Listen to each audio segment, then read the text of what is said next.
Nunda sholat sampai keluar waktunya.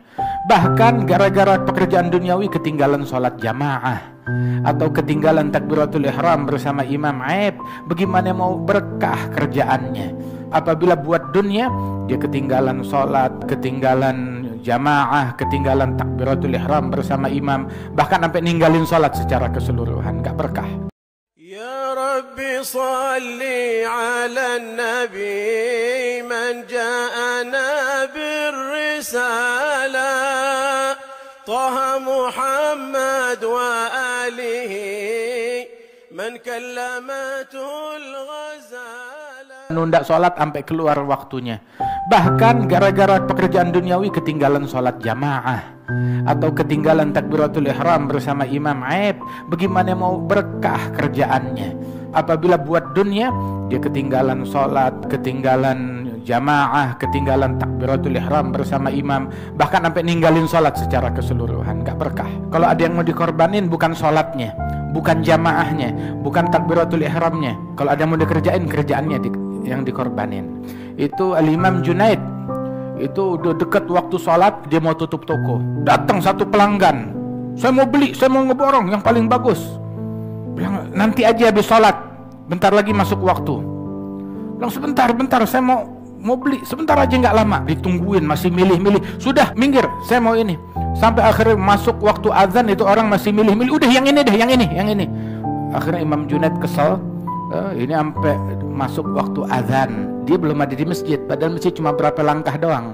Biasanya nggak masuk waktu sholat, melainkan beliau udah di masjid. Ini gara-gara nih orang pembeli rekan bisnis yang mau beli, adu kontrak besar mau ngambil, gara-gara itu dia ketinggalan azan di masjid. Subhanallah. Bilang mana barang yang kamu mau? Udah dibilang jangan, tetap mau juga. Ini nih, saya mau yang ini. Diambil, ini barang bawa sial. Dilempar, dipecahin. Ini barang bawa sial, jadi saya nggak bakalan jual. Gara-gara ini barang nih, saya ketinggalan tuh. Ketinggalan apa? Dia nggak ketinggalan takbiratul ihram, nggak ketinggalan sholat fardu, nggak ketinggalan sholat jamaah. Cuma azan di masjid, dia belum ada di masjid. Ketinggalan itu doang. Radhiyallahu anhu arda. Sampai itu di antara mereka lagi kerjaannya ngebelah kayu bakar. Dia kumpulkan kayu bakar untuk dia jual. Lagi belah kayu bakar, tahu-tahu dengar azan, sedangkan kampaknya udah diangkat. Ketika dengar azan tersebut, itu kampak yang udah diangkat nggak diayunkan ke depan, dia buang ke belakang. Kenapa? Saya nggak mau dibilang setelah azan sekalian aja satu ayunan ke depan, nggak mau. Setelah azan nggak ada pekerjaan duniawi, semuanya untuk Allah Subhanahu wa ta'ala. Kalau saya majuin ke depan, ya sekalian itu pekerjaan duniawi. Sampai begitu. Makanya itu orang dulu masuk ke tokonya, dia punya toko, dia punya kerjaan, sebelum subuh dia di masjid, sholat subuh di masjid, duduk sampai isyraq, terbit matahari, dia sholat isyraq, dia sholat duha, baru pulang ke rumahnya. Sarapan di rumah, istirahat bentar, jam 8, jam 9 dia pergi ke pasar, nyempurnain lagi sholat duhanya di rumah, kalau enggak di toko, di pasar. Sampai menjelang zuhur dia tutup toko. Yang di kebun menjelang zuhur pergi ke masjidnya atau ke musallanya, sholat zuhur di situ. Kadang habis sholat zuhur dia buka toko sedikit sebentaran begitu, sampai terus ditutup sampai asar. Habis sholat asar jamaah dibuka dikit tuh toko, menjelang maghrib tutup, udah nggak buka lagi. Jadi cuma berapa jam doang. Ini di Hadramaut seperti ini, toko bukanya tuh dari pagi sampai menjelang zuhur. Habis zuhur ada beberapa toko yang buka sedikit, tapi kebanyakan udah tutup dah. Tutup sampai asar, ntar abis asar dia buka sedikit sampai menjelang maghrib, udah selesai tutup. Nggak ada toko yang buka antara maghrib dan isya zaman dulu. Namun dari jam toko yang sedikit tersebut, mereka bisa pergi haji, bisa ngawinin anak, punya anak 9, dia kawinin dari toko yang kecil tersebut. Dia pergi haji, dia bisa hajiin anaknya, hajiin mantunya, hajiin cucunya. Meninggal dunia, tanahnya di mana-mana warisannya. Punya dari mana? Cuma dari toko kecil satu.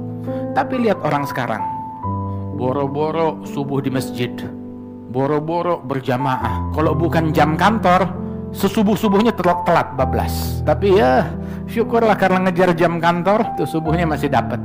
Itu pun juga kalau telat Dia panik, bukan panik telat subuh, panik takut diomelin bos. Sampai segitunya. Mati-matian, habis-habisan berkutat dengan macet sampai pulang ke rumah malam. Nggak dapat sholat jamaah, nggak dapat sholat duha, nggak dapat takbiratul ihram, nggak dapat rawatib, nggak dapat gobliyah, nggak dapat ba'diyah, nggak dapat wirid, nggak dapat ratib, tuh nggak dapat tahajud, nggak dapat qiyamul lail, dan juga nggak dapat waktu kebersamaan dengan anak istri. Nggak dapat waktu kebersamaan dengan anak istri. Deminya dia rela mengorbankan akhirat yang banyak. Apa yang terjadi? Utang tetap numpuk, utang tetap banyak, dan hatta dia dapat duit belum bisa buat bayar utang, nutupin bunganya dulu. Dia mati, utang masih mengalir. Bukan ninggalin warisan, ninggalin utang buat keluarga. Makanya tuh yang rela mengorbankan akhirat demi dunia, ya dia kehilangan dunia, kehilangan akhirat. Tapi yang rela demi akhirat, dia korbankan sedikit dunia. Emang dunia semuanya dikit, semuanya kecil. Demi akhirat dia rela mengorbankan sedikit dunia, maka Allah Ta'ala berikan dia keuntungan dunia dan keuntungan akhirat. Kalau kita ngutamakan sholat, ngutamakan kewajiban, gak jadi miskin. Itu barang siapa yang ninggalkan sesuatu untuk Allah, Allah Ta'ala gantikan untuk dia sesuatu yang lebih baik daripada apa yang dia tinggalin. Lebih baik dan lebih berkah. Tapi yang ninggalkan Allah demi sesuatu, maka dia kehilangan segalanya. Orang kalau udah menemukan Allah, nggak ada kebaikan yang luput darinya, dia dapat segalanya. Tapi orang yang kehilangan Allah, maka dia kehilangan segalanya. Jangan sampai gara-gara duniawi kita ketinggalan, meninggalkan kewajiban kita kepada Allah Subhanahu wa Ta'ala, atau terjeblos dalam hal yang diharamkan oleh Allah Ta'ala, baik itu perkara duniawi, harta ataupun tahta. Gara-gara dunia, gara-gara tahta, gara-gara harta, bahkan bukan cuma sholat doang, sampai jadi saling mendengki, saling membenci, saling mencaci, saling bermusuhan, saling putus silaturahmi, saling durhaka, saling ngata-ngatain. Rugi dunia, rugi akhirat, rugi zahir, rugi batinnya dia.